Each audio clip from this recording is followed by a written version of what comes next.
Welcome to the Ark of Our Safety podcast.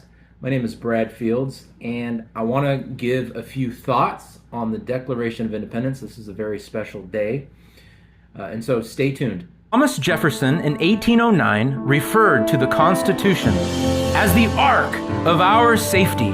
As it was in the days of Noah, so will it be in the days leading up to the return of the Messiah. The floods are coming. The Lord will soon shut the door. It is now time to board the ark, set sail, head towards the promised land, and never look back again. All right, so my first thought on the Declaration of Independence that I think is not talked about a lot, but basically the Declaration of Independence, the reason why America separated or divorced itself from Great Britain was because they disagreed on the Bible. Okay? The disagreement was on what is called the divine right of kings. Okay? So Great Britain was a Christian nation. They believed in the Bible. America was a Christian nation. They believed on the Bible, but they disagreed on how the Bible is to be interpreted. Okay, it was a biblical interpretation. Okay, when America had a civil war, it was because they disagreed on biblical interpretation, but they never disagreed on God, on Jesus Christ. Okay, so that's a very important concept, that rights come from God, but more specifically, rights come from Jesus Christ. And so the Americans and the people from Great Britain agreed on that. Okay, they agreed that the rights came from God. They disagreed on how those rights are then bestowed. Europe, okay, rights went from the God directly to the king. And then in America, they believed that rights came directly from God to the people. Okay, Europe looked at the Book of Kings as their justification for a monarch.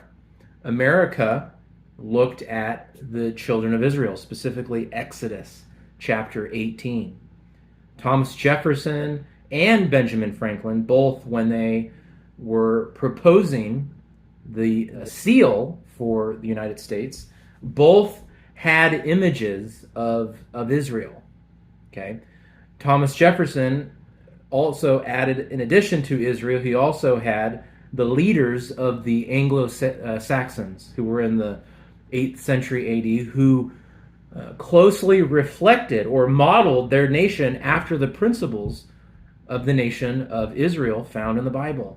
But again, this was a war about the application of Scripture. Now we are disconnecting ourselves from Christianity altogether. And that's damaging, because it is the commandments of God that allow God to bless this nation. You know, I'm a member of the Church of Jesus Christ of Latter-day Saints, which means in addition to a belief in the Bible, I also believe in the Book of Mormon and modern-day Revelation to help combat the problem of biblical interpretation. The Book of Mormon specifically talks about the calling and the role of America, and how Christ came here to America shortly after he was resurrected. He talked about the founding fathers and how he would cause this nation to have wisdom so that they can be a free land, so that we could then spread the gospel and spread the kingdom of God throughout the whole earth. Okay? But it's Christianity that gave us our form of constitutional republicanism. Okay? Now we have people who are totally atheist. We have irreligion and immorality, and our country doesn't work when we have immorality and we have no faith. Okay, that's a proven fact. And so now, as Americans, even as Christians, we disagree. Oh, we shouldn't have, separation of church and state. In Europe, the church created the state, and there was no difference between the church and the state, and there was no religious liberty. People did not have, they could not disagree with the church, which was also the government. In America, it started off in the same way. The church created the state. In fact, many of the conventions that occurred at the state level, where the ratification process, many of the states sent their church pastors to ratify the Constitution.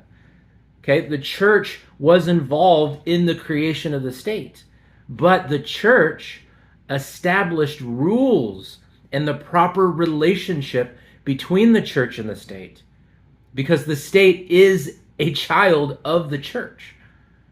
And so the church would never create the state to then not allow the church to participate in the process. So this whole notion of separation of church and state is total bogus, because the Declaration of Independence is nothing but a collection of church sermons, which I did a podcast on. These were people that went to church, and they're writing the government, and they're talking about God. There's theology in the Declaration of Independence. But the church has every right to get involved in politics and in faith, because it's our right as citizens, because again, the citizens of this country are kings. And so the churches are supposed to point us to our exemplar, the King of Kings. And so when we disconnect ourselves from God, we as a nation disconnect ourselves from the source of freedom and liberty all to begin with. And that's the important thing, is that if we want to continue to have freedom in our country, we have to connect ourselves back to the source. But again, the Declaration of Independence, the Revolutionary War, this was a fight against the divine right of kings, a biblical interpretation. Bible, meaning that this was a disagreement on the teachings of Christ. All right? And so for us to disconnect ourselves from Christianity altogether is the worst thing we can do. We need the Bible back in school. We need other religious texts. We need to be like Thomas Jefferson, where he studied everything and then looked at the data. Which country has had the most stability in all of history? Okay, it's America. And our kids should know that. They should know that it's because of the understandings that come from the Bible, and applying the right principles from the Bible. There's a difference. We can look at the data. Okay, so second of all, my second point is, so when it says endowed by our Creator with certain unalienable rights, or when it talks about the laws of nature and nature is God, because it's a disagreement on the Bible, it's safe to assume that rights come from Jesus Christ. Okay? Now, there's a difference between liberty and freedom. Now, Christ uses both terms. All right, but we need to understand the difference, because sometimes I think as Americans we get the term freedom and liberty the same when we're really talking like freedom as in an addiction to, watch or do whatever sin that the natural man wants, and that is not freedom. Yes, you have the ability to choose, but the more you choose wrong, the less freedom you have. Liberty is tied to Christ. And yes, you have freedom, you have more ability to choose. So the more liberty you have, the more freedom you have. But that's because you're connected to Christ. In the Bible, it says, where liberty is, there is the Spirit of God. Liberty is more God-centered. Freedom is more secular. It detaches our actions, our gift, from the gift giver. And so I think we have to be intentional about when we speak about our rights. These are not just rights. These are God-given rights. And more specifically, these are Christ given rights. Okay?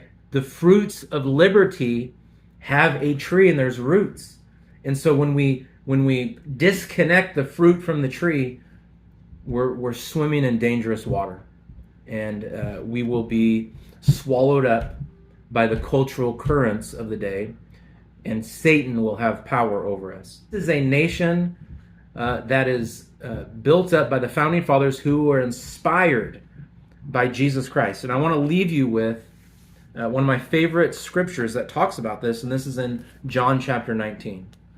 This is when Jesus is scourged, and he's getting ready to be crucified, but there's a moment where he is speaking with Pilate. And Pilate is basically saying, come on, why are you doing this? Don't you know I have power to release thee? I could release you right now, and we can just, you can go back and, spend time with your disciples and your people, and you don't have to do this. Okay? So this is John 19:10. Then saith Pilate unto him, Speakest thou not unto me?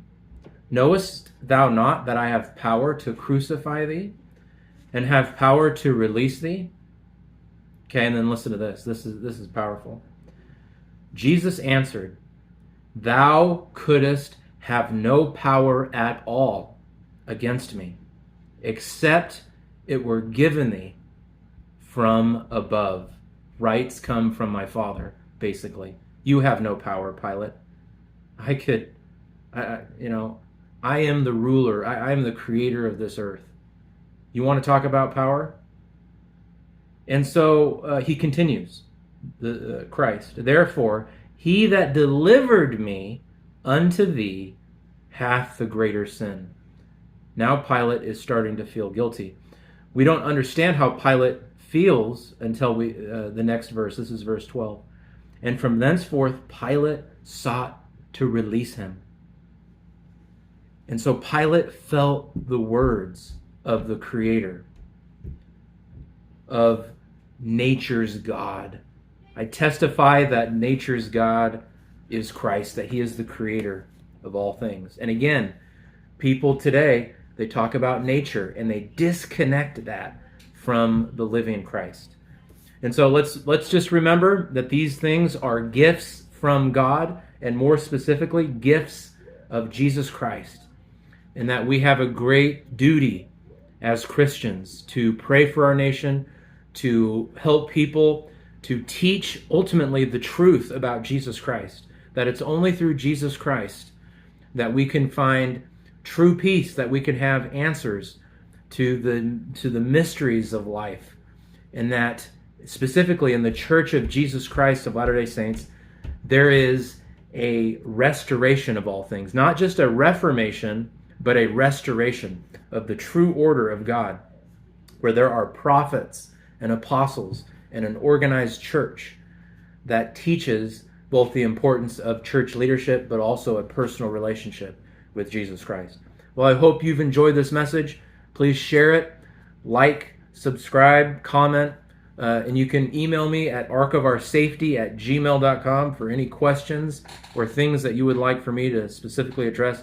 But remember to always stay in the ark. Have a good one. J. Reuben Clark once taught, when we begin to tamper with the Constitution, we begin to tamper with the law of Zion, which God himself set up. After the flood, the Lord revealed to Noah, And the bow shall be in the cloud, and I will look upon it, that I may remember the everlasting covenant, which I made unto thy father Enoch, that when men should keep all my commandments, Zion should again come on the earth, the city of Enoch, which I have caught up unto myself. Thank you for watching, and may you join us next time as we mutually pledge our lives, our fortunes, and our sacred honor in defending our right to life, liberty, and the pursuit of happiness.